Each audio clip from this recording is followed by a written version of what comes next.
अब NIOS class 10 Hindi का solve TM है और इसकी PDF भी हमारे पास अवेलेबल है। उसकी कोई कीमत भी नहीं, फ्री ऑफ कॉस्ट है।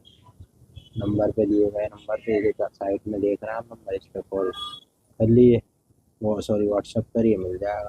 पहला सवाल है उसका जवाब है, दूसरा सवाल है उसका जवाब, ठीक है। फिर तीसरा सवाल आ जाता है, तीसरे सवाल का जवाब, चौथा सवाल आ जाता है उसका जवाब है, ठीक है भाई। अगले पेज पर आ जाओ, अगला सवाल है, ये उसका जवाब है, सही है जी। फिर अगले पेज पर आ जाओ, ये उसका सवाल का जवाब है, पाँचवें और छठा आ गया ये, और फिर ये छठे सवाल का, ठीक है जी। छठे सवाल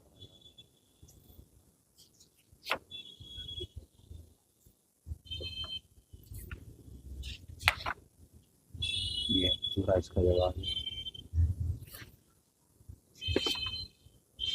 आप देख सकते हैं इसका जवाब।